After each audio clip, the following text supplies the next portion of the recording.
तो इस कहानी की शुरुआत में हम एक बंदे को देखते हैं जो कि हॉस्पिटल के अंदर होता है, लेकिन तभी अचानक उसकी हार्ट बीट बंद हो जाती है और ये इंसान मारा जाता है। लेकिन जैसे ही उसकी आंख खुलती है वो एक दूसरे वर्ल्ड में रीइंकार्नेट हो चुका होता है और वो ये सोचता है, अरे यार मैंने फिर से वही सपना देखा। और जैसे ही बंदा उठकर बाहर जाता है तो उसकी मेड उसके सामने आ जाती है और वो ये कहती है कि मुझे माफ करना, मैंने अभी तक ब्रेकफास्ट नहीं बनाया है। और वो ये कहता है, अरे चिल चिल, कोई भी दिक्कत नहीं है और तुम मुझे मास्टर कहना बंद करो। और जब वो आगे जा रहा होता है तभी अचानक उसे किचन से एक आवाज आती है और जब वो वहाँ पर जाकर देखता है तो एक मेड एक रेड स्लाइम को पका रही होती है और वो ये कहती है, अरे मालिक क्या मैं इसे भून दूं?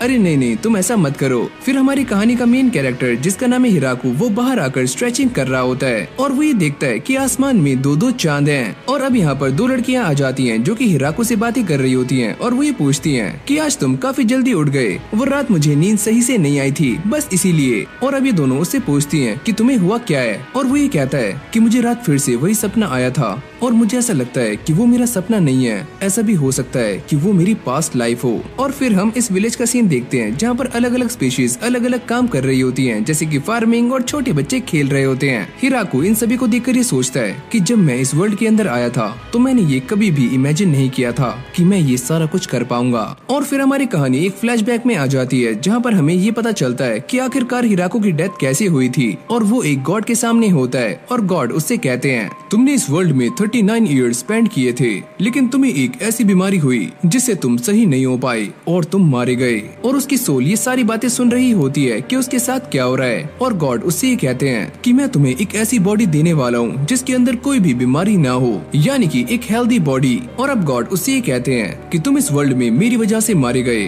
और मैं तुम्हें एक न्यू लाइफ देना चाहता हूँ, क्या तुम इसके लिए रेडी हो? और हिराकू इसके लिए मान जाता है और वो ये पूछते हैं कि तुम्हारी कोई रिक्वेस्ट है? हिराकू उनसे ये कहता है कि मैं एक फार्मर बनकर एक फार्मिंग लाइफ एंजॉय करना चाहता हूँ जैसे कि मैं हमेशा से ही चाहता था, और मैं एक ऐसी जगह पर जाना चाहता हूँ जो कि सिविलाइजेशन से काफी दूर हो और वहाँ पर काफी कम बंदे आते हो। तो चलो मैं अपनी गलती की भरपाई करने के लिए तुम्हारी ये इच्छा पूरी कर देता हूँ और साथ में मैं तुम्हें एक ओमनीपोटेंट फार्मिंग टूल भी देने वाला हूँ जो कि तुम्हारे काफी काम आएगा। तो जाओ अपनी न्यू लाइफ एंजॉय करो। और अब जैसे ही उसकी आंखें खुलती हैं तो वो ये नोटिस करता है कि वो एक जंगल में है और साथ ही में वो खड़ा भी हो पा रहा है और पुरानी लाइफ में ऐसा कुछ भी नहीं था। तो चलो अब मैं जिंदा हो चुका हूँ तो मैं फार्मिंग कर सकता हूँ जो कि मैं काफी लंबे टाइम से करना चाहता था, अब आएगा ना मजा। और जब हिराकू अपने कपड़ों को देखता है तो उसे ऐसा लगता है कि ये कपड़े एक गेम के विलेजर की तरह लग रहे हैं और वो ये सोचता है कि मेरे पास तो ओमनीपोटेंट फार्मर टूल है तो चलो इसका इस्तेमाल करते हैं। और अगले पल उसके हाथ में एक टूल आ जाता है जिससे कि वो जमीन को खोदना शुरू करता है और वो ये नोटिस करता है कि वो जितना भी जमीन को खोदता जा रहा है इससे उसे बिल्कुल भी थकान नहीं हो रही है, चाहे जमीन कितनी भी सख्त क्यों ना हो। ये सॉइल तो काफी फ्लफी है तो इसके अंदर वेजिटेबल्स आराम से उग सकते हैं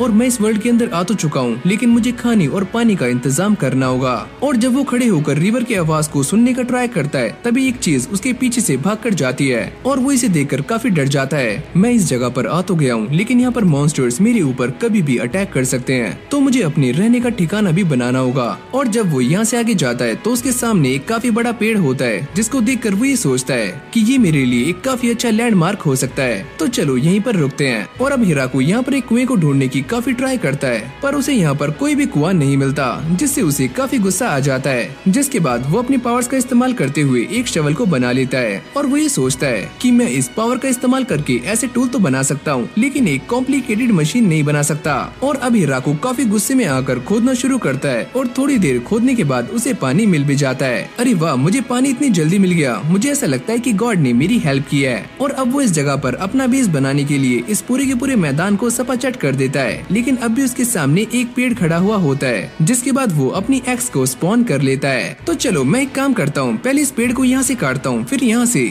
जिसके बाद ये पेड़ अपने आप ही गिर जाएगा। लेकिन जब वो इस पेड़ के ऊपर स्ट्राइक करता है तो ये पेड़ एक ही झटके में कट जाता है और हिराकू बाल बाल बचता है। और अब वो अपनी ओमनीपोटेंट फार्मिंग स्किल्स का इस्तेमाल करते हुए अलग अलग टूल्स को बना रहा होता है और वो ये कहता है कि ये सारे फार्मिंग टूल्स नहीं है लेकिन मैं जिस चीज के बारे में भी सोचता हूँ ये स्किल मुझे वही टूल बनाकर दे देती है। और अब ऐसे ही काम करते करते शाम हो जाती है और जैसे हिराकू ये देखता है कि दिन ढल चुका है तो वो काफी शॉक्ड हो जाता है और वो ये सोचता है कि मुझे अब लाइट का इंतजाम करना होगा, वो भी काफी जल्दी। और तभी उसके दिमाग में ये आइडिया आइडिया आता है कि उसे एक माचिस बनानी चाहिए, लेकिन यहाँ पर वो भी काम नहीं करेगी और अब वो एक मैग्नीफाइंग ग्लास निकालकर आग जलाने की ट्राई कर रहा होता है, लेकिन शाम काफी हो चुकी है तो इससे भी आग जल नहीं पाती। जिसके बाद हिराको इस पेड़ के अंदर ही जगह बनाकर रहना शुरू कर देता है और वो ये बात देखकर काफी शॉक्ड होता है कि वो रात में भी देख सकता है। और अब वो चांद को देखकर ये कहता है कि मैं सच में एक दूसरे वर्ल्ड में आ चुका हूँ। और जैसी सुबह होती है तो हिराको मैग्नीफाइंग ग्लास का इस्तेमाल करते हुए आग जला लेता है और साथ ही में इस पूरे के पूरे एरिया को भी साफ कर देता है। लेकिन इतना सारा काम करने के बाद हिराको काफी थक जाता है और वो ये कहता है कि फाइनली मैं थकान महसूस कर रहा हूँ और मुझे भूख भी लग रही है। और तभी अचानक हम ये देखते हैं कि उसे पीछे से एक आवाज आती है तो वहाँ पर एक रैबिट जैसा मॉन्स्टर उसके ऊपर अटैक करने ही वाला होता है, लेकिन तभी वो अपने टूल से इसकी खटिया खड़ी कर देता है और रात में इससे ही पार्टी करता है और ये कहता है कि चलो अभी के तो खाने का इंतजाम हो गया।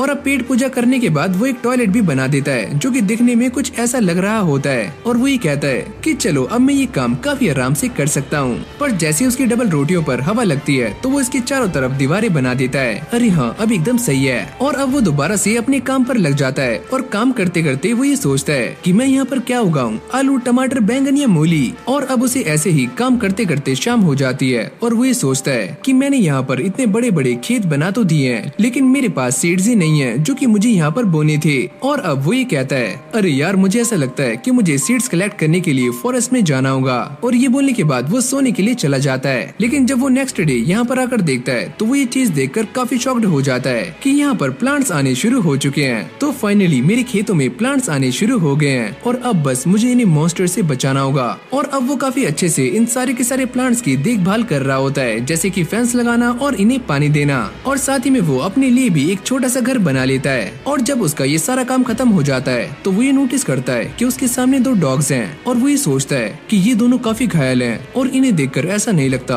कि ये मेरे ऊपर अटैक करेंगे।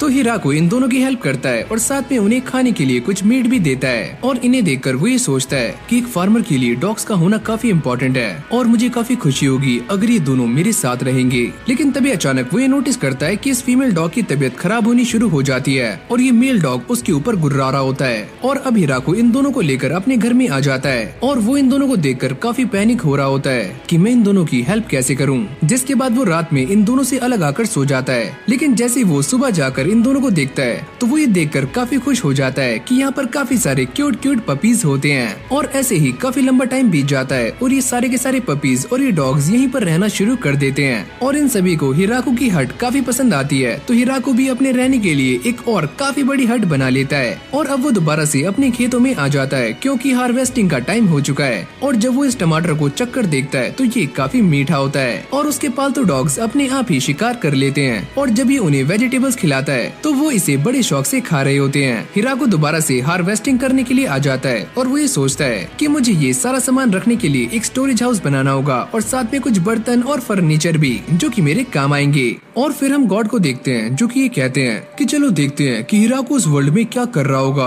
और वैसे मैं एक गॉड हूँ और मेरा काम है सोल को संभालना, लेकिन मुझसे भी गलतियाँ हो जाती हैं। लेकिन अब भी वो एक बात को लेकर काफी रिग्रेट कर रहे होते हैं और वो ये कहते हैं कि मुझसे दोबारा से एक और गलती हो गई है और मैंने उसे गलती से एक ऐसे फॉरेस्ट में भेज दिया है जिसका नाम ही द फॉरेस्ट ऑफ डेथ है। और वो इस बात को लेकर काफी चिंता में होते हैं कि हिराको के पास फार्मिंग स्किल्स हैं तो वो इस जंगल में सरवाइव कैसे कर पाएगा, क्योंकि इस जंगल में काफी खतरनाक मॉन्स्टर्स हैं। फिर हमारी कहानी दोबारा से हिराको पर आ जाती है जो कि अपने प्लांट्स को देखकर काफी खुश हो रहा होता है जिसे उसने बिना सीड से उगाया है। और इस जगह पर अलग अलग वेराइटीज की सब्जियां होती हैं और वो ये कहता है कि मैं जिस भी वेजिटेबल के बारे में सोचता हूँ मेरा ऑलमाइटी टूल उसे ही उगा देता है, तो ये सारा काम करना मेरे लिए काफी आसान है। और तभी अचानक हिराको ये नोटिस करता है कि उसके सामने एक छोटा सा प्लांट है जिसको ये सारे काफी गौर से देख रहे होते हैं और ये प्लांट सोयाबीन का है। और साथ ही में वो ये बताता है कि जिस भी प्लांट को वो अपने ऑलमाइटी टूल से उगाता है वो काफी जल्दी बड़े हो जाते हैं और काफी जल्दी खराब भी।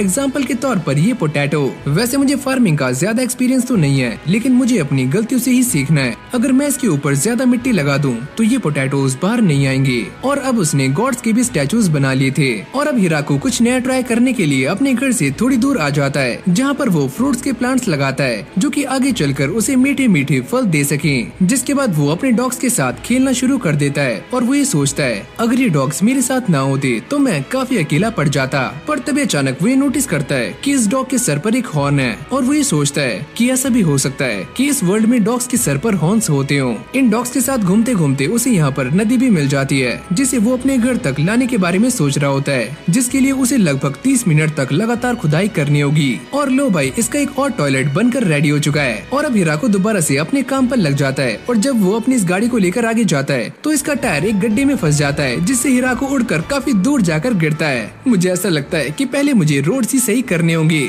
अब घर आने के बाद वो ये सोचता है कि पहले वो ऑयल सीड्स उगाए या फिर वीट, जिससे कि उसे तेल और आटा मिल सकता है। और ऐसे ही काम करते करते काफी मौसम बीत जाते हैं और फाइनली ठंड भी आ जाती है। और जैसे हिराको ये नोटिस करता है कि ठंड आ चुकी है तो वो ये कहता है कि मेरा इन कपड़ों में गुजारा नहीं होगा, मुझे ठंड के लिए इंतजाम करना होगा। और अब वो अपनी बॉडी को ढकने के लिए जॉइंट रैबिट की बॉडी का इस्तेमाल करता है, लेकिन उसके अंदर से काफी बदबू आ रही होती है। अरे छी छी छी। अब उसका डॉग भी यहाँ पर आ जाता है, जो कि हिराको को लेकर अपने साथ जाता है, जहाँ पर उसे एक काफी जॉइंट स्पाइडर दिखती है, जो कि उसे एक रुमाल बनाकर देती है। और ये रुमाल हिराको को काफी पसंद भी आता है। और तभी बात सामने आती है कि स्पाइडर ने उस जॉइंट ट्री पर रहना शुरू कर दिया है और ये काफी अच्छे कपड़े भी बनाती है। और अब ये बात सुनने के बाद हिराको इस स्पाइडर से अपना सारा का सारा काम निकलवा लेता है और वो स्पाइडर का नाम रखता है ज़ाबुटोन। तो लो भाई, ठंड की शुरुआत हो चुकी है, लेकिन हिराको ने सारी की सारी तैयारियां पहले से ही की होती हैं। और अब वो गरम गरम पोटैटो खाते हुए ये सोचता है कि अब मुझे काफी अकेला फील हो रहा है, क्योंकि मैंने काफी लंबे टाइम से किसी से बात नहीं की है।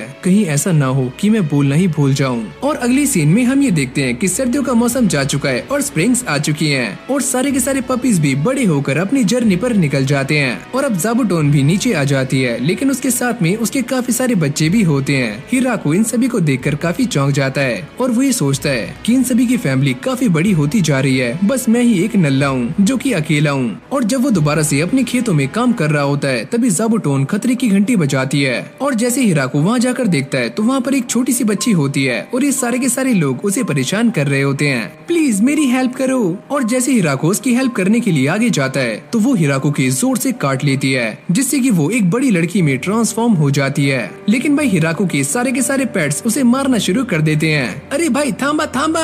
और तभी अचानक हम ये देखते हैं कि ये लड़की दोबारा से छोटी हो जाती है। हिराको उससे ये पूछता है कि तुमने मेरा ब्लड क्यों पिया? अरे मैं क्या करती, मैं अपने आप को रोक नहीं पाई। और अब वो हिराको को अपनी सारी कहानी सुनाती है कि उसने ऐसा क्यों किया। और वो ये कहती है कि मैंने ये सारा कुछ इसीलिए किया ताकि मेरी स्ट्रेंथ दोबारा से वापस आ जाए, लेकिन अब मैं फिर से एक छोटी सी बच्ची बन चुकी हूँ। हिराको उससे कहता है कि तुम मेरा खून दोबारा से पी सकती हो, जिसको पीते ही वो फिर से बड़ी हो जाती है। और अब हिराको इसे लेकर खेतों में आ जाता है। अबे ओए, ऐसा वैसा कुछ नहीं है जैसा कि तुम सोच रहे हो। और इसे भी ये खेत काफी पसंद आ रहे होते हैं। और जब हिराको को ये बात पता चलती है कि इस लड़की ने आज से पहले कभी भी टमाटर नहीं खाया, तो वो इसे एक टमाटर ऑफर करता है। और जैसे ये उसे खाती है तो ये उसे काफी पसंद भी आता है और वो हिराको की तारीफ करती है, जिसको सुनते ही उसका दिल गार्डन हो जाता है। और अब ऐसे ही मस्ती करते करते रात हो जाती है और ये दोनों घर पर आ जाते हैं। लेकिन तभी अचानक हिराको ये नोटिस करता है कि ये लड़की मैजिक का इस्तेमाल कर रही है, जिसको देखकर वो काफी चौंक जाता है। और तभी अचानक ये बात रिवील होती है कि ये लड़की एक वैम्पायर है जिसका नाम है लू।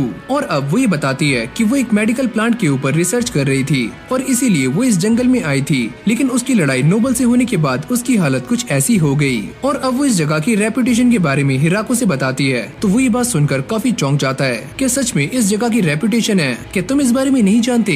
वैसे तुम भी तो मैजिक का इस्तेमाल कर सकते हो। क्या मैं? हाँ शायद। और तभी हिराको उससे ये पूछता है कि तुम मेरे साथ यहाँ पर रह सकती हो? हाँ, जब तक मैं रिसर्च कर रही हूँ तो मैं यहाँ पर रह सकती हूँ। अरे नहीं, हमेशा के लिए। अरे ओए, ये तुम क्या कह रहे हो? और लू से समझाने की काफी कोशिश करती है और वो ये कहती है कि मैं एक वैम्पायर हूँ और मेरे पीछे काफी सारे लोग पड़े हुए हैं। मुझे इन सारी बातों से कोई भी फर्क नहीं पड़ता। मैं लोगों से बात करने में इतना अच्छा नहीं हूँ और इसीलिए मैं यहाँ पर अकेला रह रहा हूँ, तो प्लीज मेरे साथ रुक जाओ। और लू से कहती है कि मैं ये बात सुनकर काफी सरप्राइज हुई कि तुमने मुझे अचानक से ही प्रपोज कर दिया। क्या मैंने तुम्हें प्रपोज किया? अरे कब, कहाँ? क्या तुम्हारा मतलब वो नहीं था जो कि मैं सोच रही हूँ? अरे हाँ, मैंने तुम्हें प्रपोज कर दिया, अब प्लीज यहाँ पर रुक जाओ। और वो भी इसकी बात मान लेती है और यहाँ पर रुक जाती है। और जब अगली सुबह ये दोनों एक दूसरे को गुड मॉर्निंग करते हैं तो हिराको ये सुनकर काफी खुश होता है और वो ये पूछती है कि तुम्हारा आगे का प्लान क्या है? और वो ये कहता है कि मैं यहाँ पर काफी सारे स्वीट पोटैटोज उगाने वाला हूँ, क्योंकि खाने वाले काफी सारे लोग हो चुके हैं और इससे हमारे खाने का भी इंतजाम हो जाएगा।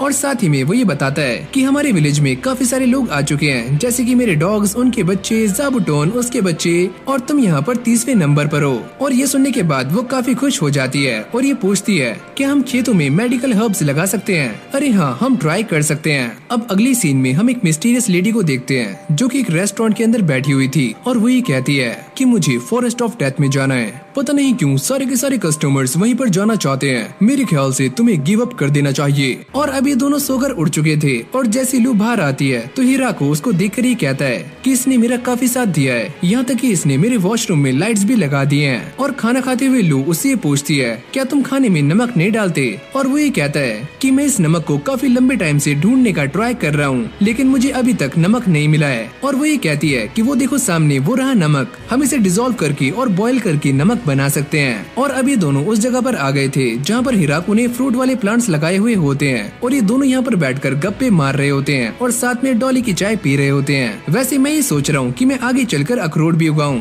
वैसे लू तुम काफी अच्छी टी बनाती हो लेकिन मेरा मन ग्रीन टी पीने का कर रहा है। और तभी अचानक से खतरे की घंटी बज जाती है और जब ये दोनों वहाँ जाकर देखते हैं तो उनके सामने एक लड़की होती है और हिराको उसको देखकर ये सोचता है कि ये सिचुएशन तो मैंने पहले भी देखी है। और अब वो लड़की उससे हेल्प मांगती है कि प्लीज मेरी हेल्प कर दो। और जैसे हिराको इसकी हेल्प करता है तो वो अपने मैजिक का इस्तेमाल करके अपनी पूरी बॉडी को हील कर लेती है और साथ में एकदम साफ भी। वैसे मैजिक तो काफी कमाल का होता है, क्यों है ना लू। लेकिन तभी अचानक हिराको ये नोटिस करता है कि लू यहाँ से भाग रही होती है और ये लड़की उससे कहती है कि तुम कहाँ पर भाग रही हो, चलो मेरे साथ चलो। ये बात सुनते ही सारे के सारे पेट्स उसे दोबारा से पकड़ लेते हैं। और अब अगले सीन में ये सारे अंदर आ जाते हैं जहाँ पर ये दोनों लड़कियाँ काफी परेशान होती हैं। और वो लड़की लू से पूछती है कि ये इंसान कौन है और वो ये कहती है कि ये मेरे पति देव हैं। और वो ये बात सुनकर काफी चौंक जाती है, क्या सच में तुम इसके पति हो? अरे हाँ, ये एकदम सही कह रही है। और अब ये लड़की भी अपने आप को इंट्रोड्यूस करती है और वो ये कहती है कि मेरा नाम है टिया और मैं एक एंजल हूँ। वैसे तुम जैसी एंजल लू के पीछे क्यों है? वो ये बताती है कि लू ने एक काफी बड़े टाउन को तबाह कर दिया है और जो भी इसे पकड़ कर लेकर जाएगा उसे इनाम मिलने वाला है।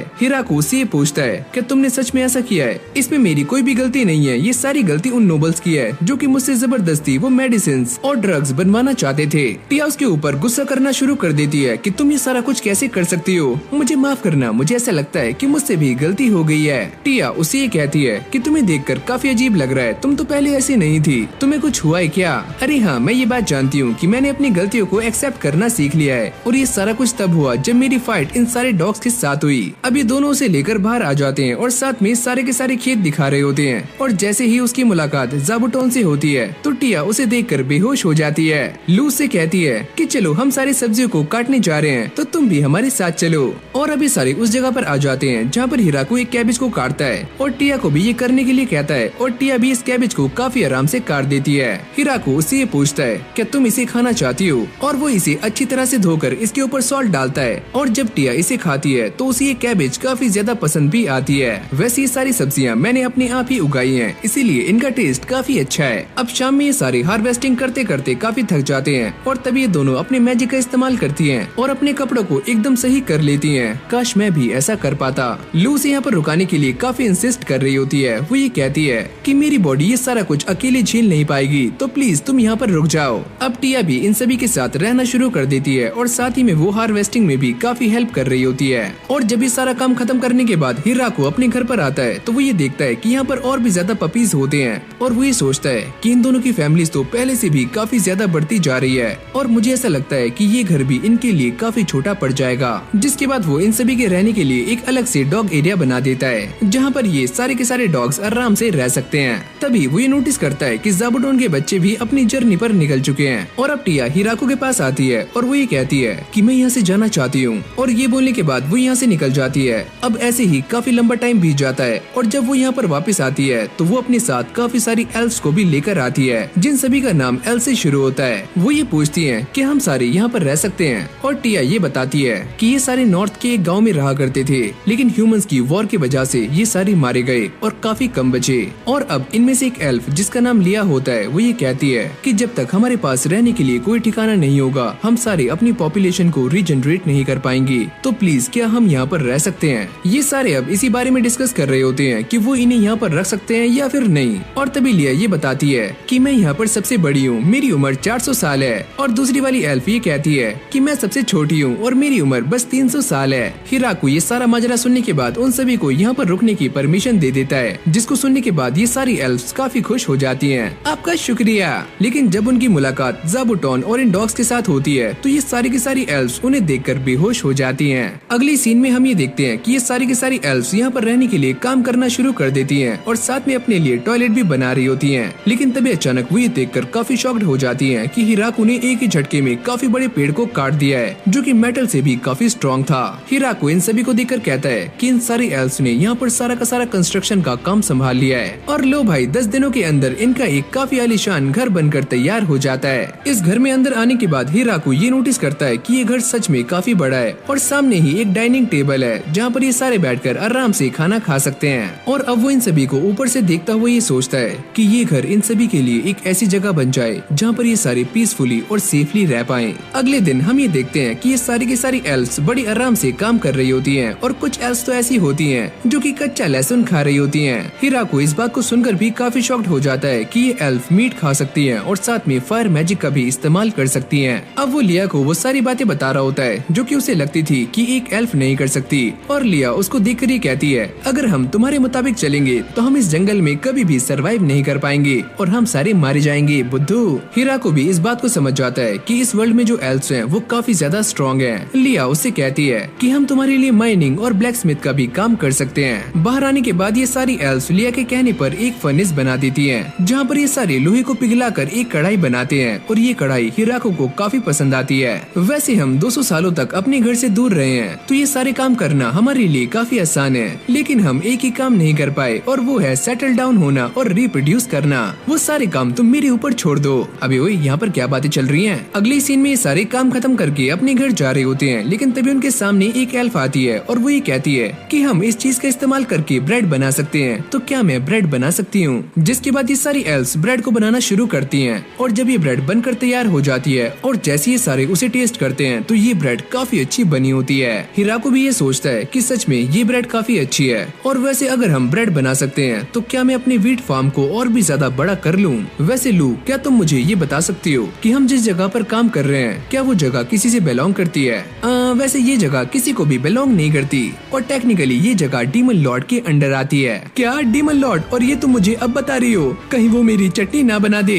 लू से कहती है कि तुम इस बारे में चिंता मत करो, ये सारी चीजें तुमने अपने हाथ से बनाई हैं, तो ये जगह तुम्हें से ही बिलोंग करती है। और अब ये सारे अंदर बैठकर हिराकू के बारे में ही बातें कर रहे होते हैं। टिया कहती है कि वो इंसान सरप्राइजेस से भरा हुआ है और वो इस वर्ल्ड के बारे में कुछ भी नहीं जानता। इन सभी को ऐसा लगता है कि हिराकू एक नंबर का भोला चमन है, यानी कि काफी भोला इंसान है। लेकिन भाई हिराकू तो अपने कमरे में बैठा हुआ आराम से एक कप बना रहा होता है। वैसे मैंने वाटरवे का रास्ता बीच में ही छोड़ दिया था, तो चलो मैं उसे कल पूरा करता हूँ। और अब अगली सीन में हिराकू अपने काम के लिए जा रहा होता है, तभी अचानक यहाँ पर ज़ाबूटोन आ जाती है जो कि उसे एक क्वीन बी से मिलाती है। हिराकू उसको देखकर ये सोचता है कि इसकी हालत काफी खराब है तो ये मुझे नुकसान नहीं पहुँचा सकती, तो वो उसके रहने के लिए एक घर बना देता है जहाँ पर वो आराम से अपना मधुमक्खी का छत्ता बना सकती है। फिर हम 10 दिन के बाद का सीन देखते हैं जहाँ पर ये छत्ता काफी बड़ा हो चुका है और सारे के सारे वर्कर्स यहाँ पर काम कर रहे हैं। हिराकू भी इन सभी को देखकर काफी शॉक्ड हो जाता है और वो ये सोचता है कि ये क्वीन बी सच में काफी बड़ी है और सारे के सारे वर्कर्स काफी छोटे हैं। अगर मैं इन सभी को यहाँ पर ऐसे ही छोड़ दूं तो क्या ये सारे शहद बनाएंगे?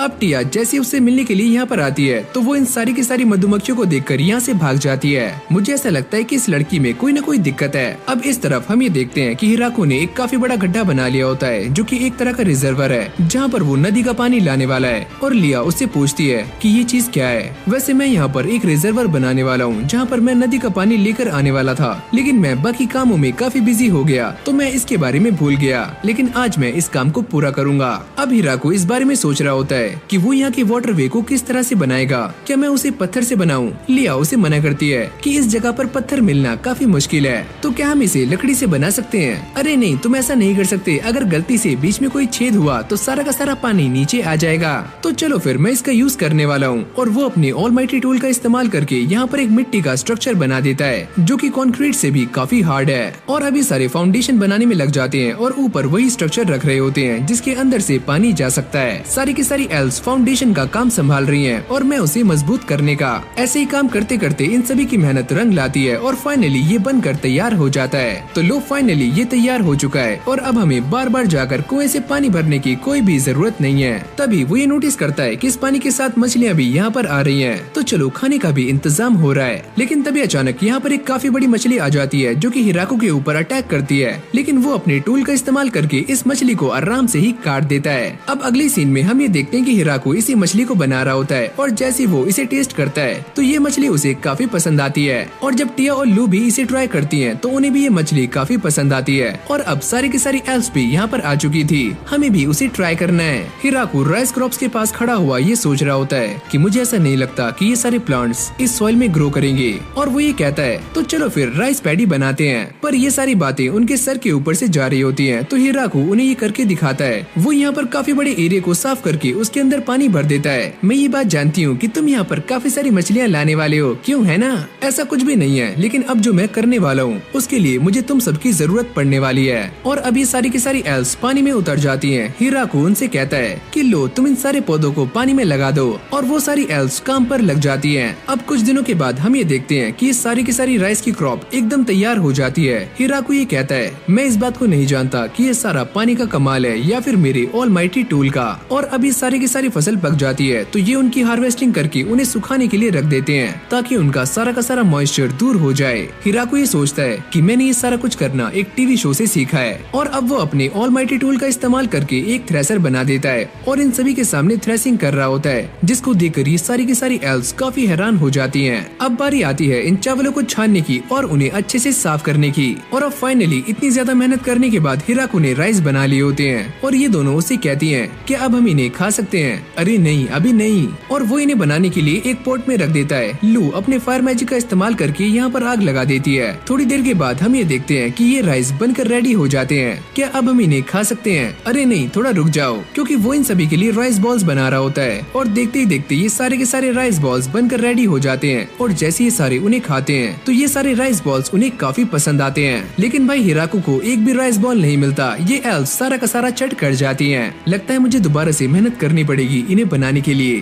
फिर अगले सीन में हम ये देखते हैं कि ये सारे के सारे काम करते करते काफी थक जाते हैं, लेकिन ये एल्स अपने मैजिक का इस्तेमाल करके अपने कपड़ों को एकदम साफ कर लेती हैं। हिराको ये सोचता है काश मेरे पास भी एक बाथरूम होता जहाँ पर मैं अपने कपड़ों को साफ कर पाता। फिर वो इन सभी को इकट्ठा कर लेता है और उन्हें बाथरूम के कॉन्सेप्ट के बारे में समझा रहा होता है। और साथ ही में वो एक नक्शा भी बनाता है। तुम यहाँ पर आराम से नहा सकती हो, वैसे हम तो नदी में भी नहा सकते हैं। बेटा अगर तुम ठंड में वहाँ पर नहाओगी तो तुम्हारी कुल्फी जम जाएगी। तुम सारे मेरे ऊपर बिलीव करो, बाथरूम काफी अच्छे होते हैं और मैं उन्हें बनाकर रहूंगा। अब अगली सीन में सारे बाथरूम बनाने के काम पर लग जाते हैं और सबसे पहले ये फर्नेस बनाते हैं जहाँ से पानी को गर्म किया जाएगा और साथ ही में एक ऐसी जगह जहाँ से पानी आएगा और एक काफी बड़ा बाथटब भी। हिराको इस बात को लेकर काफी परेशान होता है कि उनके नहाने के बाद सारा का सारा पानी दोबारा से नदी में चला जाएगा और वो ऐसा नहीं चाहता। और तभी टिया यहाँ पर आ जाती है और वो ये कहती है वैसे तुम इस काम को करने के लिए स्लाइम्स की हेल्प ले सकते हो। वो सारी की सारी गंदगी को एकदम साफ कर देंगे और पानी को भी एकदम प्यूरिफाई। जिसके बाद टिया पास के एक विलेज से अपने साथ कुछ स्लाइम्स को लेकर आती है और हिराको भी उन्हें आर्टिफिशियल बनाए हुए प्यूरिफिकेशन पूल के अंदर डाल देता है, जिससे कि वो सारे के सारे पानी को एकदम साफ कर सके। वैसे मैंने भी कुछ स्लाइम्स को टॉयलेट के अंदर डाल दिया है ताकि वो सारी की सारी गंदगी को साफ कर सके। हिराको भी इस बात को लेकर टेंशन फ्री हो जाता है कि गंदे पानी का जुगाड़ हो चुका है और साथ में सारी की सारी गंदगी का। और अब वो कुछ लकड़ियों को इकट्ठा कर रहा होता है जिससे कि वो आग जलाकर पानी को गर्म कर सके। पर तभी वो ये नोटिस करता है कि उसके सामने एक मशरूम है और मशरूम को देखकर उसकी फट रही होती है, क्योंकि वो इस बारे में नहीं जानता कि इस जंगल में कौन से मशरूम पॉइजनस हैं और कौन से सही हैं। तो चलो मैं तुम्हें सिखाता हूँ कि बात कैसे लेते हैं। पहले तुम सारे अपने कपड़ों को चेंज करके आओगे, फिर ऐसे करना और ऐसे करना और तुम नहा लोगे। वैसे हमें तुम्हारी बातें बिल्कुल भी समझ नहीं आई, क्या तुम हमें करके दिखा सकते हो? अबे ओए, अब ये भी करना पड़ेगा। जिसके बाद हिराको उन्हें सारा कुछ करके दिखाता है कि कैसे उन्हें कपड़े चेंज करने हैं और कैसे उन्हें गर्म पानी अपनी बॉडी में डालकर बाथटब में बैठ जाना है। अरे वाह, इसके अंदर तो काफी मजा आ रहा है और मुझे काफी लंबा टाइम हो चुका है ऐसी बात लिए हुए। वो काफी ज्यादा एक्साइटेड होते हुए इन सभी से कहता है कि तुम सारी भी अंदर आ सकती हो और वो सारी एल्स भी कपड़े उतार कर अंदर आ जाती हैं। अरे यार, मुझे तो बाहर जाने आने दो। और अभी सारी की सारी लड़कियां हिराको को छेड़ना शुरू कर देती हैं। क्या हम सारे एक साथ बात नहीं ले सकते और इससे हमें बार बार पानी भी गर्म करना नहीं पड़ेगा। हाँ तुम्हारी बातें सही तो हैं, लेकिन अब भी मुझे काफी शर्म आ रही है। अब वो ये कहता है कि मैं अपने लिए एक अलग से बाथरूम बनाने वाला हूँ। ये तुम बिल्कुल भी सही नहीं कर रहे हो, अपने लिए एक अलग से बाथरूम, हम भी तुम्हारे साथ ही नहाएंगे। अब अगली सुबह हम ये देखते हैं कि हिराको जिन मशरूम्स को उगाने के बारे में सोच रहा था वो फाइनली उग चुके हैं। तभी हिराको ये नोटिस करता है कि उसके सामने कुछ नई एल्स खड़ी होती हैं और वो इन्हें देखकर काफी हैरान हो जाता है। और लिया उसे बताती है कि ये सारी एल्स हमारे ही गांव में रहा करती थी और ये हमसे बिछड़ गई थी और हमने इन्हें 200 सालों से नहीं देखा और ये सारी भी यहाँ पर रहने की बात कर रही होती हैं। हिराको उनसे कहता है कि तुम सारे यहाँ पर रह सकते हो। लिया उन सभी से कहती है कि हम सारे मिलकर पहले हिराको के घर को अपग्रेड करने वाले हैं। हाँ हम भी तुम्हारा साथ देने के लिए एकदम तैयार हैं, चलो काम करते हैं। कुरो भी ये सारा कुछ देख रहा होता है कि उसके विलेज में काफी सारी लड़कियाँ आ चुकी हैं और अब वो अपने बारे में बताता है। मेरे यहाँ पर आने से पहले मैं जंगल में इधर उधर भटका करता था और मैं आज तक एक भी फाइट नहीं हारा हूँ और यहाँ आने के बाद मुझे एक पहचान मिली, मेरा नाम मिला जो कि है कोरो। यहाँ पर आने से पहले मेरी मुलाकात एक फीमेल से हुई और हम दोनों ने साथ ही सफर तय किया और वो बच्चों को भी जन्म देने वाली थी। कुरो ये बताता है कि जब वो रास्ते में जा रहे थे तो उनकी मुठभेड़ एक ग्रैपलर बियर के साथ हुई जिसने उन्हें काफी ज्यादा इंजर्ड कर दिया था, लेकिन उसने इन्हें जान से नहीं मारा। ऐसे ही आगे चलते चलते हमें हिराको मिला जिसने हमें नाम और खाना दिया और मैं इस बात को सोचकर भी काफी हैरान होता हूँ कि उसने इतने बड़े मॉन्स्टर को अकेले ही हरा दिया। कुरो ये बताता है कि हम हिराको से लड़ना नहीं चाहते थे तो इसलिए हमने उसे अपना मास्टर बना लिया। वैसे हमारे मास्टर ये बात नहीं जानते कि हम कोई डॉग नहीं है, हम एक वुल्फ हैं जिन्हें इन्फर्नो वुल्फ कहा जाता है और हम काफी खतरनाक हैं। हिराको और बाकी सब इस बात को देखकर काफी खुश हो रहे होते हैं कि उनका घर फाइनली कंप्लीट हो चुका है। हिराको भी इस घर को देखकर ये सोचता है कि मुझे इस बात की काफी टेंशन हो रही थी कि पता नहीं मेरा ये घर कैसा बनेगा, लेकिन अब देखो ये तो काफी कमाल का लग रहा है। और अभी सारे अंदर आ जाते हैं। हिराको इस बात को देखकर काफी शॉक्ड होता है कि ये घर सच में काफी बड़ा है। लू ये बताती है कि हमने इस घर को ऐसे बनाया है कि यहाँ पर मेन हॉल है जहाँ पर सारे के सारे लोग आराम से आकर बातें कर सकते हैं। जिसके बाद ये हिराको को उसका रूम दिखाते हैं और साथ में सेलर भी जहाँ पर ये काफी सारी लकड़ियाँ इकट्ठी कर सकते हैं। तभी हिराको को एक अजीब सा रूम दिखता है और जैसे वो जाकर इसके दरवाजे को खोलता है तो अंदर एक डबल बेड पड़ा हुआ होता है जिसको देखकर हिराको काफी शॉक्ड हो जाता है और वो ये सोचता है अभी ओए ये सब क्या है, मैंने गलती से इस रूम को खोल दिया और अब मुझे ऐसे रिएक्ट करना है जैसे कि मैंने कुछ देखा ही ना हो। और अभी सारे बाहर आ जाते हैं जहाँ पर हिराको इस पेड़ को देखकर ये सोचता है कि इस पेड़ को देखकर मुझे काफी अच्छा लगता है और ऐसा लगता है कि ये पेड़ हमें ही देख रहा हो। अगले सीन में हम ये देखते हैं कि हिराको कुछ मूर्तियों को सरकाते हुए अपने डोर के पास ले आता है और ये दोनों मूर्तियाँ उसके डॉग्स की होती हैं। जब वो किचन में काम कर रहा होता है तो ये दोनों लड़कियाँ वहाँ पर आ जाती हैं और वो ये कहती हैं कि हम दोनों काफी थक चुके हैं और हमें काफी भूख भी लग रही है, तो आज तुम क्या बनाने वाले हो? मैं कुछ ऐसा बनाने के बारे में सोच रहा हूँ जिसे करी कहते हैं और मुझे ऐसा लगता है कि वो करी तुम सभी को काफी पसंद भी आएगी। तो क्या करी को बनाना इतना मुश्किल है? अरे नहीं नहीं, ऐसा कुछ भी नहीं है। करी बनाना काफी आसान है, लेकिन इसको मास्टर करना उसमें काफी दिक्कतें आती हैं। और अभी सारे दोबारा से अपने खेतों में आ जाते हैं और अलग अलग प्लांट्स को देख रहे होते हैं और ये दोनों भी इस बात को देखकर काफी हैरान हो जाती हैं कि यहाँ पर अलग अलग तरह के फ्रूट्स हैं। हिराको उन्हें बताता है वैसे तो ये फ्रूट्स यहाँ पर उगते नहीं है, लेकिन मैं अपने ऑलमाइटी टूल का इस्तेमाल करके यहाँ पर ऐसे फ्रूट्स उगा सकता हूँ। जिसके बाद ये सारे हार्वेस्टिंग पर लग जाते हैं। हिराको उसे क्यूमिन दिखाता है। लू से देखकर कहती है कि इसके अंदर से तो काफी अजीब स्मेल आ रही है। अगली चीज जो हम ढूंढ रहे हैं वो है टर्मरिक, जो कि हमारी करी को कलर देगी और ये उन्हें मिल भी जाती है। और अभी दोनों अपने मैजिक का इस्तेमाल करके उसे सुखा रही होती है। हिराको उन सभी को बता रहा होता है कि उन्हें करी बनाने के लिए कौन कौन सी चीजों की जरूरत पड़ने वाली है। और जैसे ये डॉग्स उसे सूंघते हैं तो वो दोनों यहाँ से कल्टी मारकर भाग जाते हैं। ये दोनों भी उन्हें देखकर काफी पैनिक हो जाती हैं और वो ये सोचती हैं एक ऐसा प्लांट जो कि इन्फर्नो वुल्फ को भी यहाँ से भगा सकता है, ये क्या चीज है। इस तरफ हिराको ने सारे के सारे मसालों को इकट्ठा कर लिया था। हिराको उससे पूछता है कि बाकी सब कहाँ पर हैं। वो ये कहती है कि लू और टिया किसी चीज पर रिसर्च कर रहे हैं। चलो कोई बात नहीं, हम दोनों ही इसे हैंडल कर सकते हैं। और अब ये दोनों करी बनाने में लग जाते हैं। हिराको सारे के सारे मसालों को कूट कर इसके अंदर डाल देता है और उसे इसके अंदर से काफी अच्छी स्मेल भी आ रही होती है। अरे वाह, मुझे ऐसा लगता है कि करी बन रही है। ये स्मेल काफी दूर तक जा रही होती है जिसे उसके डॉग्स और सारी की सारी एल्स भी सूंघ लेती हैं। कुछ मसाले और मीट डालने के बाद हिराको इसे ढक देता है और इसकी स्मेल काफी अच्छी होती है जिसे लू भी बड़ी आराम से सूंघ रही होती है और उसके मुंह में पानी आ जाता है। मुझे ऐसा क्यों लग रहा है कि मैं कोई न कोई इम्पोर्टेंट चीज भूल रहा हूँ। अरे हाँ, वो तो नान है जो कि मैं भूल गया। वो इस बात को लेकर काफी परेशान हो जाता है। अरे यार, मैं नान को कैसे भूल सकता हूँ? क्या मैं उसे छोड़ दूँ?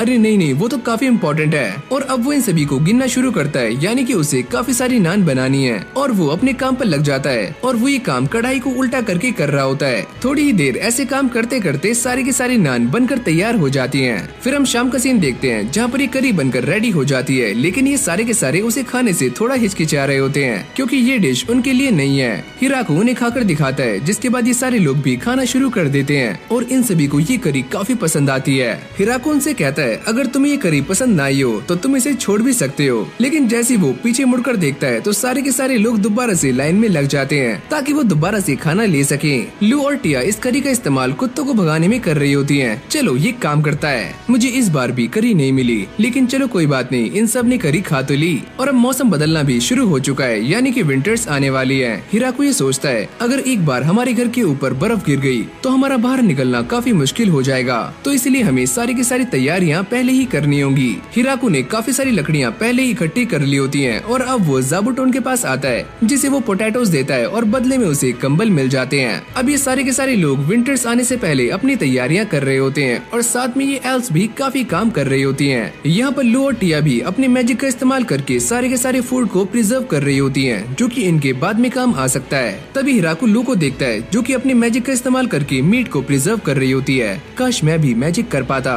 और वो भी इसे करने का ट्राई कर रहा होता है, लेकिन उससे कुछ भी नहीं होता।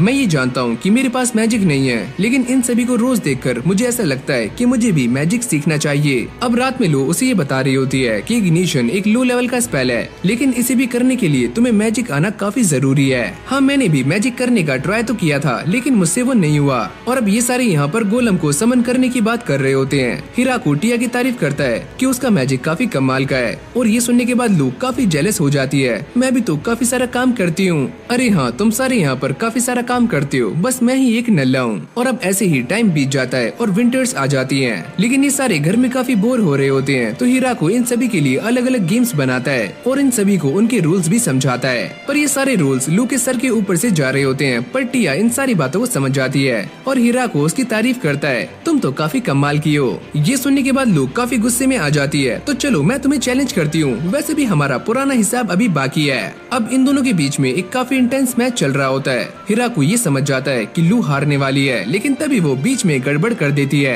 मुझे माफ करना, ये मुझसे गलती से हुआ और मैं ये भी भूल चुकी हूँ कि हमारे पीसीस कहाँ पर थे। तो चलो गेम को दोबारा से शुरू करते हैं। लेकिन भाई टिया भी काफी चालाक होती है और वो अपने मैजिक का इस्तेमाल करके सारी की सारी चीजों को दोबारा से सेटल डाउन कर देती है और लू का मुंह खुला का खुला ही रह जाता है। क्या तुम्हें शर्म नहीं आई मैजिक का इस्तेमाल करते हुए? वैसे तुमने भी तो चीटिंग की थी। अब इन दोनों की गेम ऐसे ही चलती रहती है। हिराको बाहर आकर नोटिस करता है कि कुरो और लिया भी गेम खेल रहे हैं, जिसमें कुरो जीत जाता है। हिराको इस बात को देखकर काफी शॉक था कि कुरो ने सारी की सारी गेम समझ ली है, और जब वो बाहर आता है वो ये देखता है कि यहाँ पर भी दो डॉग्स चेस खेल रहे होते हैं, जिनको देखकर हिराको ये समझ जाता है कि ये दोनों ही चेस में काफी माहिर हैं। अब लू भी उनके साथ खेलने के लिए यहाँ पर आ जाती है, लेकिन जैसी वो ये गेम खेलती है तो वो कुरो से हार जाती है। अगले सीन में हम ये देखते हैं कि हिराको कुरो के साथ बैठकर mahjong खेल रहा होता है और उसको ऐसा लगता है कि वो कुरो से जीत सकता है, पर वो भी इससे हार जाता है। अब ये दोनों जाकर कोने में बैठ जाते हैं और ये कहते हैं कि कुरो तुम तो नंबर 1 हो। और अब ऐसी मस्ती करते करते काफी लंबा टाइम बीत जाता है और विंटर्स निकल जाती हैं और आ जाती हैं स्प्रिंग्स।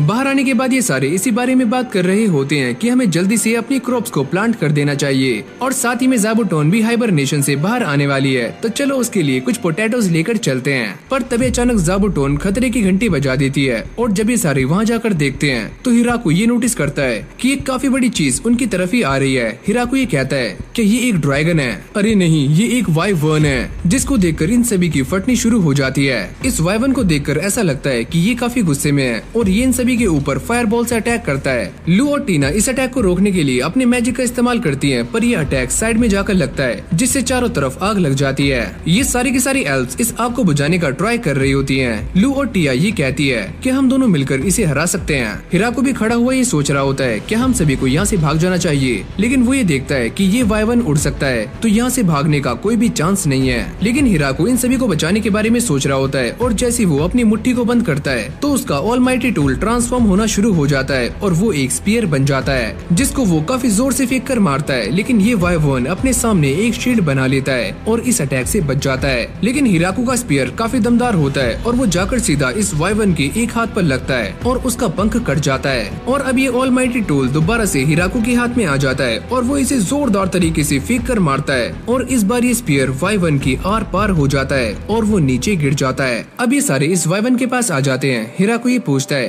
कि इस जगह पर ऐसे भी मॉन्स्टर्स मिलते हैं। टिया और लू कहती हैं कि ये सारे मॉन्स्टर्स एक जगह पर रहते हैं, लेकिन इस जगह पर इतने बड़े मॉन्स्टर का मिलना ये तो इम्पॉसिबल है। तो कहीं फिर ऐसा तो नहीं है कि किसी ने इस वाइवन को हमारे ऊपर अटैक करने के लिए भेजा हो। अरे नहीं, इसको देखकर ऐसा नहीं लग रहा है। मुझे ऐसा लगता है कि ये वाइवन किसी के कंट्रोल में नहीं था। तो चलो फिर ये एक रेयर इंसिडेंट हो सकता है। अब अगले सीन में ये सारे घर पर आ जाते हैं और इसी वाइवन को बनाकर खा रहे होते हैं। लू ये बताती है कि इस वाइवन का टेस्ट काफी अच्छा होता है। तो फिर क्या था, हिराको इस वाइवन की काफी सारी डिशेस बना देता है जिसको ये सारे बड़े चाव से खाते हैं। लू टिया से पूछती है क्या तुम हिराको के उस अटैक को डॉज कर पाती, पर वो इस बात के लिए मना कर रही होती है क्योंकि वो अटैक काफी खतरनाक था और वाइवन भी उसे झेल नहीं पाया। और अभी दोनों इस बात को लेकर काफी खुश हो रही होती हैं कि जब वो दोनों इस विलेज के अंदर आई थी तो उनका सामना हिराको के गुस्से से नहीं हुआ, वरना ये दोनों भी मारी जाती। अरे क्या हुआ, तुम दोनों बातें कर रही हो, क्या तुम्हें खाना अच्छा नहीं लगा? अरे नहीं नहीं, ये खाना तो एक नंबर है। और अब अगली सीन में हमें डीमन लॉर्ड का कासल दिखाया जाता है जहाँ पर ये सारे इसी बारे में बातें कर रहे होते हैं कि किसी ने वाइवन को जान से मार दिया।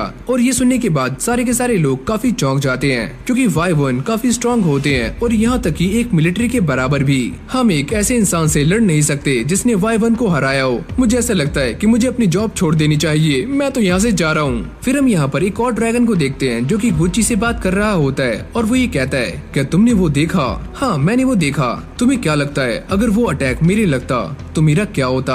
वो अटैक तुम्हारे आर पार हो जाता और तुम भी मारे जाते। तो पक्का कोई न कोई बेवकूफी होगा जो उनके ऊपर अटैक करेगा। और अभी सारे दोबारा से खेतों में आ जाते हैं। हिराको ये सोचता है कि कल मैंने जो वाइवन का मीट बनाया था उसमें कुछ तो मिसिंग था, तो चलो फिर वाइन बनाते हैं। और अभी सारे वाइन बनाने में लग जाते हैं और ये वाइन बनाने के लिए अंगूरों का इस्तेमाल कर रहे होते हैं। जब यहाँ पर काफी सारे अंगूर इकट्ठे हो जाते हैं तो अब बारी है इन्हें स्क्वीज करके इनका जूस निकालने की, जिसके लिए उन्होंने ये तामझाम बनाया हुआ होता है। हिराको उन सभी से कहता है कि तुम सारे ये काम शुरू कर सकते हो, पर हाँ सर्कुलर मोशन में। और वो भी बैरल चेंज करने के लिए तैयार हो जाता है। लेकिन जब ये सारी लड़कियाँ इस काम को करती हैं तो वो एक दूसरे से टकरा रही होती हैं और अब वो ये डिसाइड करती हैं कि वो ये सारा काम एक रिदम में करेंगी, 1 2 1 2। अब ये सारी एल्फ सारा का सारा काम एक कोऑर्डिनेशन में करने के लिए एक गाने को गा रही होती हैं जो कि ये अपने विलेज में गाया करती थी, जिससे सारा काम करना काफी आसान हो जाता है। और अब ये हिराको को भी अपने साथ ज्वाइन कर लेती हैं और शाम होते होते इनके पास काफी सारा अंगूरों का रस हो जाता है जिन्हें टोटल 16 बैरल्स के अंदर रखा जाता है। हिराको ये कहता है कहीं ये ज्यादा तो नहीं है? अरे तुम टेंशन मत लो, हम इसे पीकर काफी जल्दी खत्म कर देंगे। गॉड भी ये सारी बातें सुन रहे होते हैं और वो ये कहते हैं कि देखो ये इंसान कितना एंजॉय कर रहा है, क्या अब तुम मुझे माफ कर सकते हो? और वो ये सारी बातें एग्रीकल्चर गॉड से कह रहे होते हैं और वो ये कहती हैं कि मैं तुम्हें माफ नहीं कर सकती। पहले तुम्हारी वजह से एक इनोसेंट इंसान मारा गया और बाद में तुमने उसे द फॉरेस्ट ऑफ डेथ में भेज दिया और साथ में तुमने उसे एक स्पीयर भी दे दिया। तुम जानते हो ना वो कितना खतरनाक है, पर मैंने ये सारा कुछ करने के लिए तुमसे परमिशन ली थी। तुमने इस बारे में मुझे कुछ भी नहीं बताया और तुम ये बात जानते हो ना कि वो स्पीयर अपने इस्तेमाल करने वाले की सारी लाइफ फोर्स को खींचकर उसे एक ही बार में खत्म कर सकता है। अरे तुम उसकी टेंशन मत लो, मैंने उसे एक हेल्दी बॉडी दी है जो कि काफी जल्दी रिकवर भी हो जाती है। लेकिन अब भी ये एग्रीकल्चर गॉडेस उनके ऊपर गुस्सा कर रही होती है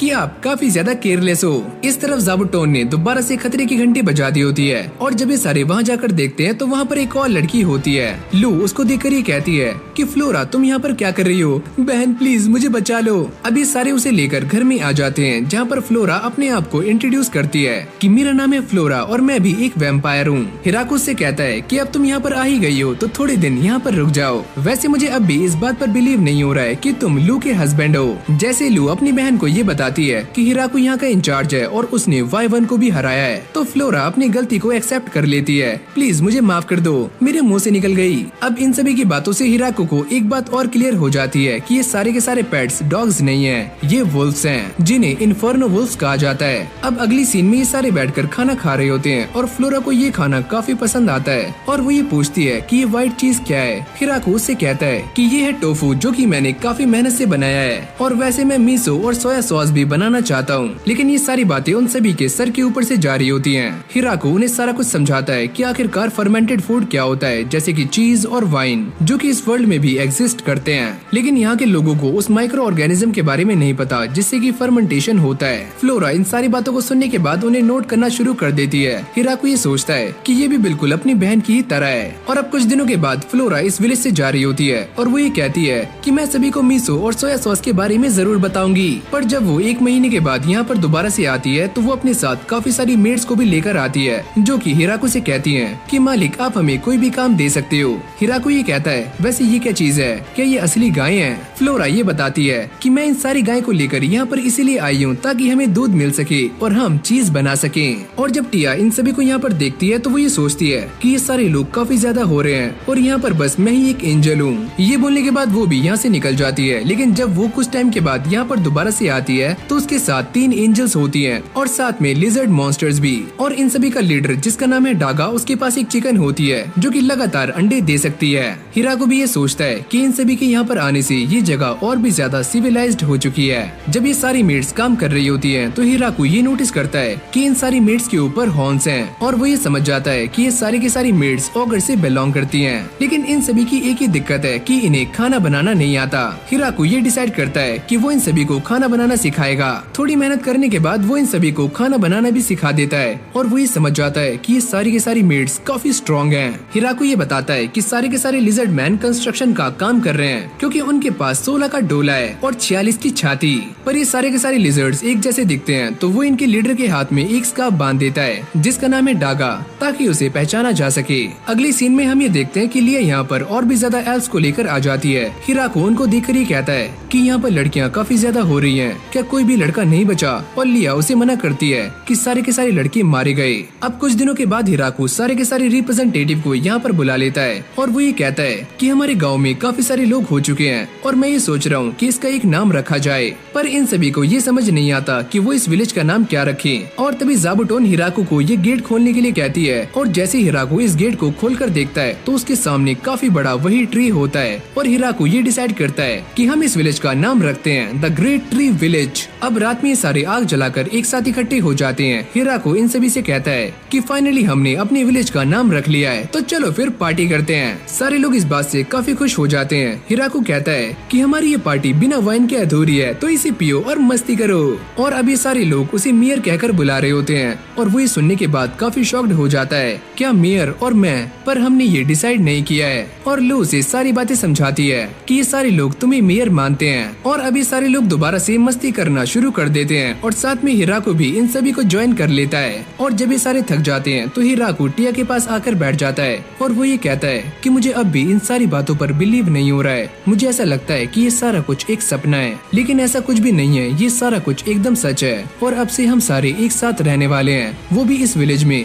जिसका नाम है द ग्रेट ट्री विलेज। ये बोलते ही वो दोनों चीयर्स करते हैं और यहाँ पर लूकी सुलग रही होती है। ये काफी गलत बात है। अब हिराको अपने पेड़ के पास खड़ा हुआ ये सोच रहा होता है कि मैं यहाँ का मेयर बन चुका हूँ, लेकिन मेरे सारे के सारे काम अब भी वैसे के वैसे ही हैं। तभी ज़ाबुटोन खतरे की घंटी बजा देती है और जैसे हिराको वहाँ जाकर देखता है तो उसे ये पता चलता है कि उससे मिलने के लिए डिमोनिक किंगडम से एक बंदा आया हुआ है जिसका नाम है बीजल। और वो ये कहता है कि मैं यहाँ के लीडर से बात करना चाहता हूँ, मेरा नाम है हिराको और मैं यहाँ का मेयर हूँ। वो हिराको को एक गिफ्ट देता है और वो ये कहता है कि डीमन लॉर्ड यहाँ के सेटलमेंट के बारे में बात करना चाहते हैं। हिराको ये सुनने के बाद समझ जाता है कि लू ने भी उसे इस बारे में बताया था कि ये लैंड डीमन लॉर्ड से बिलोंग करता है। और अब उसके मन में अलग अलग तरह के सवाल उठने शुरू हो जाते हैं कि डीमन लॉर्ड मुझसे यहाँ पर रहने का टैक्स लेने वाले हैं या फिर वो ये चाहते हैं कि मैं इस जगह को खाली करके चला जाऊँ। अब ये सारी बातें सोचने के बाद वो बीजल से कहता है कि तुम डीमन लॉर्ड से कह दो कि वो हमें इस जमीन पर रहने दें और हम उन्हें टैक्स देने के लिए तैयार हैं। साथ ही में वो ये कहता है कि हम तुम्हें फसल का 10% देने वाले हैं। और जैसे ही बीजल ये सुनता है तो वो काफी शॉक्ड हो जाता है, कहीं मैंने कम तो नहीं कह दिया।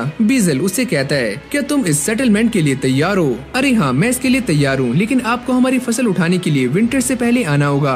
और बीजल इस बात के लिए मान जाता है। अब अगले सीन में हिराको इस सेटलमेंट के ऊपर साइन कर देता है और वो ये सोचता है कि इसके बदले में हम इन्हें अपनी फसल का 10% देने वाले हैं, पर हम इन्हें दूध दही और बाकी चीजें नहीं देंगे, उसके लिए इन्हें ट्रेड करना होगा। अब बीजल के जाने से पहले हिराको उसको एक गिफ्ट दे देता है, जिसके बाद बीजल यहाँ से चला जाता है और अब वो इन दोनों से पूछ रहा होता है क्या मैंने सही किया, और लू उससे कहती है कि तुमने एकदम सही काम किया, अब हमें डीमन लॉर्ड की भी प्रोटेक्शन मिलने वाली है। लू इस गिफ्ट को देखकर काफी एक्साइटेड हो जाती है और वो ये कहती है कि ये तो ऑलमाइटी मेडिसिन है जिससे सारी की सारी चोटों को सही किया जा सकता है। और यहाँ पर डीमन कासल में सारे के सारे लोग इस बात को लेकर काफी हैरान होते हैं कि हिराको के विलेज ने उनके सामने सरेंडर कर दिया है। ग्रेट्स ये कहता है कि वो सारे इतने स्ट्रॉन्ग हैं कि वो Y1 को हरा सकते हैं, लेकिन फिर भी उन्होंने ऐसा किया। इन सभी को ऐसा लगता है कि हिराको के विलेज के कोई न कोई गलत इरादे हैं। बीजल उनसे कहता है कि मेरे सामने कोई और रास्ता नहीं था और मुझे उनकी ऑफर को एक्सेप्ट करना पड़ा। और अब ये बात सामने आती है कि बीजल ने इस ऑफर को एक्सेप्ट क्यों किया, और वो ये बताता है कि वहाँ पर एक एंजल थी और साथ ही में तबाही मचाने वाली वो वैम्पायर, और यहाँ तक कि उनके पास इन्फर्नो वुल्फ की भी सेना है। जैसे ही ग्रेट्स वहाँ से लाए हुए फलों को खाकर देखता है तो उसे ये फल काफी पसंद आते हैं। और जब बीजल भी इस गिफ्ट के कपड़े को चेक करता है तो वो ये कहता है ये कपड़ा तो ग्रेट डीमन स्पाइडर ने बनाया है, जिसने प्रीवियस डीमन लॉर्ड के साथ काफी टक्कर से फाइट की थी। ये जानने के बाद इन सभी की फट रही होती है। अगली सीन में हम ये देखते हैं कि ड्राइम, जो कि ड्रैगन्स का ट्रू रूलर है, वो भी इस विलेज में आ जाता है और उसका साथ ही इन सभी को भी एक गिफ्ट देता है जिसे ये सारे एक्सेप्ट कर लेते हैं। हिराको उनसे पूछता है कि तुम सारे यहाँ पर क्यों आए, क्या तुम्हें कोई काम था? वैसे हमारा घर यहाँ से थोड़ा दूर है तो हमने सोचा तुमसे मिलते चले। वैसे तुम्हारे मास्टर ने हमारे सामने सर क्यों झुकाया हुआ है? जिसके बाद ड्राइम भी अपना सर ऊपर कर लेता है और अब ये ड्रैगन देखने में काफी बड़ा लग रहा होता है। हिराको उससे कहता है कि मैं आप सभी को इनवाइट तो करना चाहता हूँ, पर ये ड्रैगन काफी बड़ा है। अब अगली पल हम ये देखते हैं कि ड्राइम अपने मैजिक का इस्तेमाल करके अपने आप को एक ह्यूमन फॉर्म में ट्रांसफॉर्म कर लेता है और उसको देखकर ऐसा लगता है कि वो अब भी काफी घबराया हुआ है। अंदर आने के बाद ड्राइम जैसे ही वाइन को पीता है तो वो ये कहता है अरे वाह, ये तो काफी अच्छी है, अब मैं यहीं पर रुकने वाला हूँ, मैं घर नहीं जाऊंगा। अरे मालिक, हमें यहाँ से जाना होगा क्योंकि ऐसे काफी सारे लोग हैं जिन्हें हमें प्रोटेक्ट करना है। और अब ये सारी बातें होने के बाद ड्राइम और वो बंदा यहाँ से चले जाते हैं। अब अगली सुबह हिराको इस बात को लेकर काफी चिंता में होता है कि वो अपने गेस्ट का वेलकम कैसे कर रहा है और वो ये कहता है कि मैं ये सोच रहा हूँ कि मैं उनके लिए एक प्रॉपर गेस्ट रूम बनाऊं। लिया उससे कहती है कि हम लोग एक ऐसा गेस्ट हाउस बना सकते हैं जिसके अंदर 30 लोग एक साथ आ जाएं। गेस्ट हाउस का डिजाइन सोचने के बाद ये सारे काम पर लग जाते हैं। हिराको उन सभी से कहता है कि हमारा अगला टास्क ये है कि हम अपने गेस्ट को कैसे ग्रीट करते हैं। वो ये कहता है कि तुम सारे उन्हें कैप्चर करके विलेज के एंट्रेंस पर ला सकते हो और जो भी गेस्ट यहाँ पर आने वाले हैं उनके लिए ज़ाबुटोन एक अलग से ही सिग्नल बना लेता है। जिसके बाद ये सारे डिसाइड कर रहे होते हैं अगर यहाँ पर गेस्ट के रूप में कोई बहरूपिया आ गया तो ये उससे फाइट कैसे करेंगे, और इसीलिए ये एक स्ट्रॉन्ग टीम बना लेते हैं जो कि गेस्ट का वेलकम करने के साथ साथ मुसीबत से भी लड़ने के लिए एकदम तैयार होगी। फ्लोरा भी ये कहती है कि मैं भी इसके अंदर शामिल होना चाहती हूँ, तो चलो तुम एक काम करो, उन गेस्ट के ऊपर नजर रखना जो कि यहाँ पर रात तक रुकने वाले हैं। अगर तुम चाहो तो मैं उनके ऊपर पूरी रात भी पहरा दे सकती हूँ। और अब अगली सुबह हम ये देखते हैं कि उनके विलेज में हाउलिंग विलेज से कुछ बंदे आ जाते हैं और वो ये कहते हैं कि हम तुम्हारे विलेज के साथ रिलेशन बनाना चाहते हैं। लू कहती है कि चलो मैं इन सभी को हैंडल करती हूँ, आप सारे काफी थक गए होंगे तो चलो हमारे गेस्ट हाउस में जहाँ पर आप आराम कर सकते हो। अब लू उनसे पूछती है क्या आप लोग इतने ही हो, और वो ये कहता है कि हाँ हम बस इतने ही हैं। तो चलो फिर मैं उन दोनों को दुश्मन मान लेती हूँ जिन्हें इन्फर्नो वुल्फ ने डरा कर बाहर निकाला होता है। और वो ये कहता है कि हाँ ये हमारे साथ हैं पर ये पीछे छूट गए होंगे, हमें माफ करना। लू उन्हें समझाती है कि यहाँ पर चालाकी करने की कोई भी जरूरत नहीं है वरना तुम्हारे साथ काफी बुरा हो सकता है, क्यों समझ रहे हो ना। और अब ये सारे अंदर आ जाते हैं जहाँ पर सारी की सारी मेड्स इन सभी का स्वागत कर रही होती हैं और ये लोग उन्हें देखकर काफी खुश हो रहे होते हैं क्योंकि ये सारी मेड्स काफी सुंदर हैं। तभी अचानक टिया यहाँ के गेट को बंद कर देती है। हिराको उससे पूछता है ये तुम क्या कर रही हो? मुझे ऐसा लगता है कि ये सारे लोग अच्छे नहीं हैं क्योंकि जो भी लोग हमारे साथ रिलेशन बनाने के लिए आए थे वो हमारे लिए कोई न कोई तोहफा लाए थे, लेकिन इनके पास ऐसा कुछ भी नहीं है। तो तुम्हारा मतलब ये है कि ये सारे लोग फ्रेंडली नहीं है। अब इन सारे बीस्ट मैन की दावत चलनी शुरू हो जाती है लेकिन उन्हें बस खाने में फल और सब्जियां ही मिल रही होती हैं। हिराको अपनी मेड से कहता है क्या हम इन्हें थोड़ी वाइन दे सकते हैं? नहीं, बिल्कुल भी नहीं, ये हमारे लिए कोई भी गिफ्ट लेकर नहीं आए। हिराको उन सभी को देखकर काफी अजीब हो जाता है। वो ये देखता है कि ये सारे के सारे बीस्ट मैन फल और सब्जियां काफी आराम से खा रहे हैं तो वो उन्हें वाइन भी ऑफर कर देता है, लेकिन मेड इसके ऊपर एक रिस्ट्रिक्शन लगा देती है कि एक इंसान 2 गिलास से ज्यादा वाइन नहीं पी सकता। मैं इन सारी बातों को नहीं जानता कि ये हमारे दोस्त हैं या फिर दुश्मन, लेकिन मैं इन सभी को अपनी काइंडनेस दिखाना चाहता हूँ। वैसे तुम सारे यहाँ पर क्या करने आए हो और तुम्हारा विलेज कहाँ पर पड़ता है? गार्व कहता है हमारा विलेज काफी पुराना है, लगभग 500 साल पुराना, और हमारे विलेज में ऐसे लोग रहते हैं जो कि ज्यादातर हंटिंग और माइनिंग करते हैं। और साथ ही में वो ये कहता है कि ये सारे लोग ट्रेडिंग से ही अपना गुजारा करते हैं और अब भी वो एक ऐसी जगह ढूंढ रहे हैं जहाँ पर वो ट्रेडिंग कर सकते हैं। हिराको उनसे पूछता है कि वैसे तुम हमारे विलेज के बारे में कैसे जानते हो? वैसे हमें ये बात डीमन लॉर्ड के साथ काम करने वाले एक बंदे ने बताई थी और तुम दोनों छुपे हुए क्यों थे। और अब वो सारी की सारी बातों को रिवील कर देते हैं और वो ये कहते हैं अगर हमारी टीम को कुछ हो जाता है तो हम विलेज में जाकर सारी इन्फॉर्मेशन दे सकते हैं, बस इसीलिए। फिर अगली सुबह हम ये देखते हैं कि हिराको को इस बात की कंफर्मेशन हो जाती है कि ये सारे के सारे बीस्ट मैन उनके साथ ट्रेडिंग करने के लिए ही यहाँ पर आए हुए हैं और ये सारे लोग एकदम सेफ हैं। गार्फ कहता है कि हम सारे लोग करेंसी का इस्तेमाल नहीं करते। हिराको सोचता है लेकिन एक दिन तो हमें करेंसी बनानी होगी, क्या तुम हमारे विलेज में आकर हमारे साथ ट्रेडिंग कर सकते हो, यानी कि हाउलिंग विलेज में, क्योंकि इतना सारा सामान यहाँ से वहाँ लेकर जाना हमारे लिए काफी मुश्किल है। वैसे मैं कूरो और बाकी सभी का इस्तेमाल कर सकता हूँ सामान को वहाँ पर लेकर जाने के लिए। अब गार्फ अपने साथ लाए हुए बर्तनों को दिखाता है जिसमें वो ट्रेड करना चाहता है और फाइनली इन दोनों की ट्रेड हो जाती है और बदले में उन्हें काफी सारा खाने का सामान मिलने वाला है। और जब ये सारे वापस जा रहे होते हैं तो गार्फ हिराको से कहता है मुझे माफ करना, मैं इस बारे में नहीं जानता था कि ऐसा भी कोई ट्रेडिशन होता है, लेकिन अगली बार मैं तुम्हारे लिए गिफ्ट लेकर जरूर आऊंगा। वैसे हमारा विलेज काफी गरीब है तो मैं तुम्हारे लिए कोई भी एक्सपेंसिव गिफ्ट नहीं ला सकता, मुझे माफ करना।